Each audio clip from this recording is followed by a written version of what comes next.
Hello friends, मैं फिर से आ चुका हूं आप लोगों के लिए एक नए एपिसोड के साथ। तो हेलो गाइस, मैं हूं राज और आप लोग देख रहे हैं राज द स्टोरी।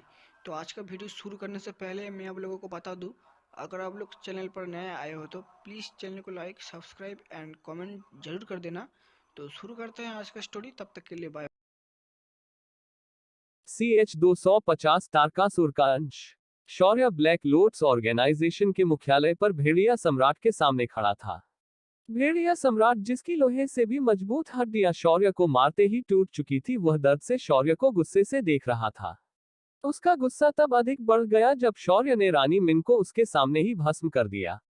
अधिक क्रोध की वजह से भेड़िया सम्राट ने अपने शरीर की ताकतों को एकत्रित करके खुद को मानव भेड़िए में बदलना शुरू कर दिया। धीरे धीरे उसका हैंडसम चेहरा एक जानवर में बदलने लगा। इसके दांत चौड़े हो गए, उसके जबड़ों से बाहर उसकी जीभ दिखने लगी। साथ ही उसके पूरे शरीर पर बाल उगने लगे और उसकी आंखें सुर्ख लाल होने लगी। उसके हाथ और पैर बिल्कुल किसी भेड़िए की तरह बन गए। उसका ये रूप देखकर कोई भी डर जाता। भेड़िया सम्राट ने आसमान की ओर देखकर एक भेड़िया वाली दहाड़ मारी। उसके ऐसा करते ही मैदान पर मौजूद सभी भेड़िया मानव एक के बाद एक तुरंत भेड़िया में बदलने लगे। वहीं अपनी रानी के मौत के बाद वहां मौजूद मांत्रिकों ने भी अपनी जिंदा लाशें तैयार कर ली और उन्हें नियंत्रित करके हमले के लिए तैयार कर लिया। शौर्य ने भी अपनी चंद्रहास को बाहर निकाला और बोला, चलो फिर शिकार शुरू किया जाए। अगले ही पल भेड़िया सम्राट ने शौर्य के ऊपर हमला कर दिया। भेड़िए का एक पुंजा शौर्य के सीने से जा टकराया, पर उसके अंदर से सिर्फ चिंगारियां निकली, क्योंकि शौर्य का कवच बाहर प्रकट हो चुका था। पर इस वक्त वाहन दानव ऊर्जा का प्रमाण ज्यादा होने की वजह से शौर्य के कवच की शक्ति कमजोर होने लगी। शौर्य को इस बात का एहसास तुरंत हो गया। शौर्य ने आगे बढ़कर भेड़िया सम्राट के सीने में एक जोरदार लात मारी और उसे दूर उड़ा दिया। भेड़िया सम्राट उड़कर जाकर एक दीवार से टकरा गया और वह दीवार टूटकर बिखर गई। तभी कुछ लाशों ने शौर्य को घेर लिया और उस पर हमला कर दिया। शौर्य ने तुरंत ही अपने शरीर की आध्यात्मिक आभा को छोड़ दिया। उसके ऐसा करते ही उस पर हमला करने आए लाशें अचानक पिचके गुब्बारे की तरह जमीन पर गिर गई। अगले ही पल वहां एक प्रचंड आग का गोला आया और उन नीचे गिरी लाशें को एक के बाद एक निगलने लगा। भेड़िया सम्राट ने इस बात को नजरअंदाज किया और बाकी भेड़िया को शौर्य के ऊपर हमला करने भेज दिया। उसके ऐसा करते ही सारे भेड़िया आगे बढ़े और उन्होंने हर तरफ से शौर्य के ऊपर हमला कर दिया। शौर्य ने भी अपने तरफ आने वाले हर उस भेड़िए को खत्म कर दिया। शौर्य के हाथ में मौजूद चंद्रहास इस तरह चलने लगी मानो वो कोई कटा हो और वह सामने आने वाली हर चीज को घास की तरह काटे जा रही थी। कुछ ही पल में वहां भेड़िया मानवों की लाशों का और उनके टुकड़ों का ढेर लग गया। शौर्य ने उसके बाद एक बार उन तांत्रिकों को देखा जो दूर खड़े रहकर लाशों को इतनी देर से नियंत्रित कर रहे थे। शौर्य की नजरों को उन पर देखकर सारे तांत्रिक वाहन से भागने लगे, क्योंकि लाशों के बिना वो सब आम इंसान ही थे। जब वो लोग बाहर की तरफ भागे तो उन्हें एहसास हुआ कि बाहर जाने के सारे रास्ते किसी अदृश्य बैरियर से घिरे हुए हैं। शौर्य ने उन्हें सिर्फ एक बार देखा और उनकी ओर ध्यान ना देकर वह उछलकर भेड़िया सम्राट की ओर चला गया। भेदी सम्राट शौर्य को अपनी ओर आते देख डरा नहीं और खुद भी शौर्य की तरफ उछल गया। दोनों हवा में एक दूसरे के साथ टकरा गए और अगले ही पर शौर्य ने एक और पंच उसके जबड़े पर दे मारा। भेड़िया सम्राट वापस उड़कर जमीन पर नीचे गिर गया। भेड़िया सम्राट को एहसास हो गया कि वह शौर्य से जीत नहीं सकता, तो उसने अपना ट्रम्प कार्ड निकाला। उसने तुरंत जमीन पर एक जोरदार घूसा मारा और जमीन फट गई। जमीन के फटते ही नीचे उसे एक सुरंग दिखाई दी। भेदी सम्राट ने तुरंत उस सुरंग के अंदर छलांग लगाई और वह अंदर गायब हो गया। शौर्य ने ये देखा तो उसे महसूस हुआ कि भेड़िया सम्राट कुछ खतरनाक करने की सोच रहा है। शौर्य ने भी उसके पीछे उस सुरंग के अंदर जंप मारी और अंदर चला गया। ऊपर अब उस मैदान में सिर्फ वो इंसानी मांत्रिक बचे थे और कोई नहीं था। शौर्य के सुरंग में जाते ही उन मंत्रिकों ने एक राहत की सांस ली। इधर सुरंग के अंदर शौर्य अपनी दिव्य दृष्टि का प्रयोग करने की कोशिश करने लगा, पर वह कुछ ठीक से देख नहीं पा रहा था। वहीं धीरे धीरे उसे कमजोरी महसूस होने लगी। शौर्य को इसका एहसास होते ही उसने खुद को नियंत्रित किया और वैसे ही भेदी सम्राट का पीछा करने लगा। कुछ ही देर में वह उस अंधेरी सुरंग से दूसरी तरफ बाहर निकला, पर उसके बाहर निकलते ही उसके ऊपर एक भयानक दानवी प्रेशर महसूस हुआ। जब शौर्य ने सामने देखा तो भेड़िया सम्राट एक धड़कते हुए दिल को हाथ में लेकर खड़ा था। उसके हाथ में उस नीले रंग के धड़कते दिल को देखते ही शौर्य को सिस्टर बोली, होस्ट, ये असली दानव का दिल है और ये अभी भी धड़क रहा है। लगता है ये वही चीज है जो इस जगह पर दानव ऊर्जा को बार बार निर्माण कर रही है और इन दानवों को अधिक से अधिक शक्तिशाली बना रही है। ये सुनकर शौर्य को अचानक डर का एहसास होने लगा। साधक बनने के बाद पहली बार शौर्य को डर का एहसास हुआ, पर उसने उस एहसास को तुरंत झटक दिया और एक गहरी सांस ली। उसने उसके बाद अपनी आंखें बंद की और मन में कहा, तुम कोई भी हो और कैसे भी हो, पर तुम मेरे आराध्य के सामने को कुछ नहीं हो। मैं वो हूं जिसके ऊपर स्वयं भैरव का हाथ है। शौर्य ने ये कहा और फिर एक जोरदार दहाड़ मारी। वह तेजी से दौड़ते हुए भेड़िया सम्राट के सामने पहुंच गया। शौर्य ने अपने हाथ को आगे बढ़ाया और भेड़िया सम्राट के हाथ से उस दिल को दूर करने की कोशिश की, मगर उसके नजदीक पहुंचते ही शौर्य को अचानक बेहद ज्यादा कमजोरी महसूस हुई। वह उसके पास पहुंचते ही अपने घुटनों पर आने लगा, पर तभी शौर्य ने अपने दांत पिसे और उसने चिल्लाते हुए अपनी सारी शक्तियां को एक साथ मुक्त कर दिया और तुरंत सीधा खड़ा होकर उसने अपने एक ही लात में उस दिल को भेड़िया सम्राट के हाथों से दूर उड़ा दिया। अगले ही पल चंद्रहास को उसने भेड़िया सम्राट के गले पर घुमा दिया। भेड़िया सम्राट कुछ समझ पाता उससे पहले ही उसका सिर धड़ से अलग होकर नीचे गिर गया। शौर्य उसके बाद जमीन पर नीचे बैठ गया और उस कोने में पड़े दिल को देखने लगा। कुछ देर तक घूरने के बाद शौर्य को वहां कुछ हलचल महसूस हुई। जब शौर्य ने ध्यान से उस दिल को देखा तो उसके अंदर से एक काला धुआं निकलने लगा। कुछ ही देर में वह धुआं संघनित हो गया और एक दानवी आकृति के रूप में सामने आ गया। उस आकृति को देखकर शौर्य की आंखें फैल गई, क्योंकि वह आकृति अपने शरीर से पूर्ण दानव की आभा निकल रही थी जो बहुत ज्यादा शक्तिशाली थी। वह आकृति शौर्य के सामने आए और गुस्से से दहाड़ते हुए बोली, तुच्छ मानव, तेरा ये दुस्साहस कि तू मुझे दानव सम्राट तारकासुर के हृदय को लात मारे। मैं तुझे नष्ट कर दूंगा। ये सुनकर शौर्य की आंखें सिकुड़ गई। उसे याद आया कि तारकासुर नाम के असुर का जिक्र कई प्राचीन पुराणों में किया गया था। तभी शौर्य को याद आया कि ये तो वही तारकासुर है जिसका वध खुद करते कार्तिकेय ने किया। शौर्य ने तारकासुर की आकृति को ध्यान से देखा और सोचा, अगर तारकासुर मारा गया है तो उसका हृदय यहाँ कैसे आया। लेकिन इधर तारकासुर की आकृति जो बहुत ज्यादा गुस्से में थी, उसने अपनी शक्तियों को एकत्रित किया और शौर्य पर हमला कर दिया। दानवी आभा से कमजोर पड़ चुका शौर्य अब अपनी जगह से हिल भी नहीं पा रहा था।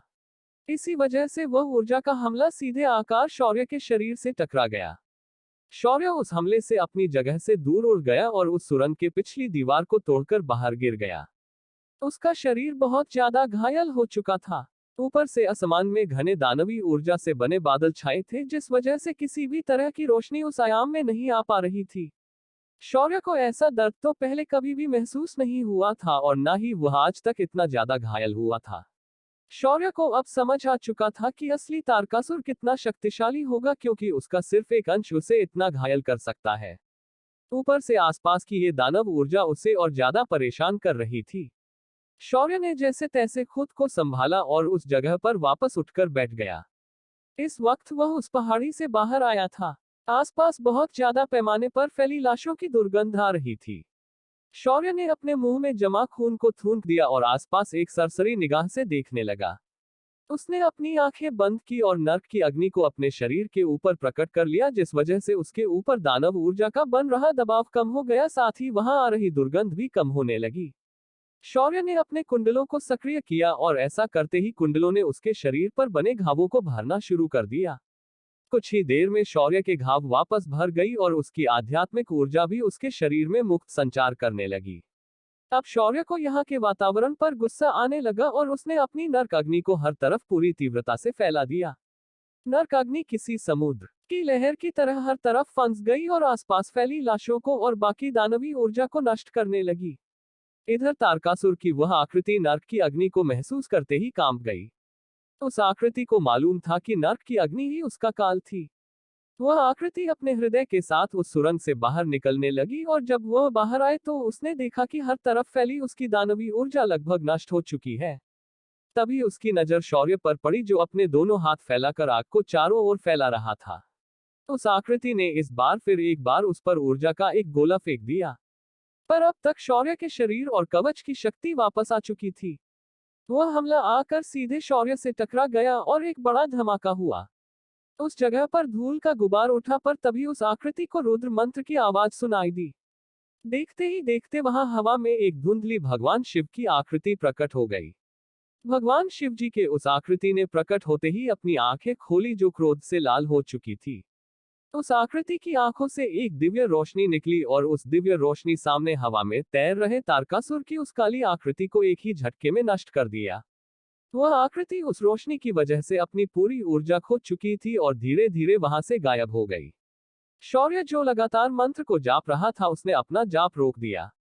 उसने अपनी आंखें खोली और दोनों हाथ जोड़कर उस शिवजी के धुंधली आकृति को प्रणाम किया।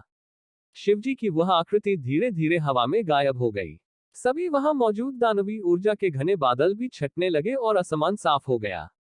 शौर्य ने उस पहाड़ी को देखा और अपना हाथ आगे बढ़ाकर बोला, इस पहाड़ी को भी इस दुनिया से नष्ट होना होगा। इतना कहते ही शौर्य के हाथ से एक दिव्य ऊर्जा का गोला निकला और सीधा उस पहाड़ी से टकरा गया। अगले ही पल वहां एक भयानक विस्फोट हुआ और वो पहाड़ी धूल में मिल गई। तभी आसमान में घूम रहे चीन और रसिया के सैटेलाइट ने इस घटना को अपने कैमरे में कैद कर लिया। रसिया और चीन की सरकार इस घटना से तुरंत सख्ते में आ गए। उन्होंने इस चीज की जांच करने के लिए तुरंत वहां कुछ लोगों को भेज दिया। इधर शौर्य भी उस जगह से निकल चुका था। वह वापस ओलंपस पहुंचकर अद्विका और अपने बच्चों से मिलना चाहता था। कुछ देर तक लगातार उसने के बाद शौर्य ओलंपस पहुंच गया था। ओलंपस पहुंचने के बाद शौर्य ने सबसे पहले अद्विका और अपने बच्चों को ढूंढा और उनके पास पहुंचा। अद्विका और उसके चारों बच्चे इस वक्त हॉल में बैठकर खाना खा रहे थे। शौर्य को देखकर चारों बच्चों ने जाकर उसे गले लगा लिया। अद्विका भी आकर उसके गले लग गई। शौर्य उनसे मिलकर आज बहुत खुश था क्योंकि आज उसने जीवन में पहली बार अपनी मृत्यु को इतने पास से देखा था। एक वक्त था उसे अपने जान की कोई चिंता नहीं थी पर आज वह ऐसा नहीं कर सकता था। जब वह घायल हुआ था उस वक्त उसकी आंखों के सामने अद्विका और उसके सभी परिवार वालों की तस्वीरें दिखाई दे रही थी। उसे एहसास हुआ कि उसे जीवित रहना है, अपने परिवार के खातिर उसे जीवित रहना है और इसी वजह से वह सीधा अद्विका से मिलने पहुंच गया। जब वह अपने परिवार से मिला तब जाकर कहीं उसका दिमाग शांत हुआ और उसके मन में उठ रहे सारे विचार अब दूर हो गए। लेकिन उसके दिमाग में एक बात काफी ज्यादा गहराई तक घर कर गई थी, पाप और पुण्य। जब से चित्रा ने उसे पाप और पुण्य का संतुलन बनाने के लिए कहा था उसके काम करने के तरीके में बहुत ज्यादा बदलाव आ चुका था। उसे अब बार बार ये सोचना पड़ रहा था कि इन्हें मारने के बाद उसका पुण्य बढ़ेगा या पाप। अब वह पहले की तरह पहले लात फिर बात नहीं कर पा रहा था। पाप और पुण्य की ये बात उसे कमजोर बना रही थी। दूसरी ओर वही दानव आयाम में अफरा तफरी मची हुई थी। पिछले 2 दिनों से कोई भी आयाम के बाहर जा नहीं पा रहा था, न ही कोई बाहर के दुनिया से संपर्क कर पा रहा था। ऊपर से इस आयाम को लगाई गई पुरानी सील को हटाकर नई सील लगाई गई थी। कली भी अब बौखला गया था। उसने अपने सामने खड़े सेवक को अपने हाथों से पकड़ा और उसका सिर गुस्से से मसल दिया। वह किसी पागल जानवर की तरह दहाड़ने लगा था। वो ऐसा करता क्यों ना, क्योंकि उसे अब पूरी तरह से अंदर बंद जो कर दिया था। उसके संपर्क के सारे उपकरण काम करना बंद कर चुके थे। तभी कली के दिमाग में आवाज आई, और कली कैसे हो? बड़ी परेशानी हो रही होगी ना अंदर बैठकर। चिंता मत करो, तुम अब आराम से अंदर बैठो, तब तक मैं तुम्हारे बाहर फैले गुलामों को खत्म कर दूंगा। और हाँ, तुम्हें बाहर आने की कोई जरूरत नहीं, मैं खुद एक दिन अंदर आ जाऊंगा। ये आवाज सुनकर कली गुस्से से फट पड़ा और बोला, शौर्य, मैं तुम्हें आसान मौत नहीं दूंगा। जिस दिन तुम मेरे सामने आए मैं तुम्हें फाड़ कर रख दूंगा। तुम बस खैर मनाओ और जितने दिन जी सकते हो जी लो। ये सुनकर शौर्य उसे चिढ़ाते हुए बोला, ये बात तो मुझे तुमसे कहनी चाहिए क्योंकि तुम्हारे पाप इतने ज्यादा है कि जिस दिन तुम मुझे मिलोगे उस दिन मैं तुम्हें फाड़ कर रख दूंगा। तभी कली हंसते हुए बोला, तुम मुझे नहीं मार सकते शौर्य, क्योंकि मैं कोई शरीर युक्त दानव नहीं हूं, मैं एक सोच हूं। मैं हर उस इंसान के अंदर वास करता हूं जिसके मन में लालच, अहंकार, घमंड, क्रोध, काम और वासना है। अगर मुझे मारना है तो तुम्हें पूरी मानव जाति को खत्म करना पड़ेगा। इतना कहकर कली जोर जोर से हंसने लगा। उसकी हंसी शौर्य को बिल्कुल भी अच्छी नहीं लगी। वह तुरंत चुप हो गया। क्या शौर्य काली को मार नहीं पाएगा? क्या शौर्य धरती पर से कली के अस्तित्व को मिटने के लिए चलेगा कोई और चाल? क्या करेगा शौर्य इस संकट को टालने के लिए? क्या सच में कली अब उस आयाम से बाहर नहीं आ पाएगा?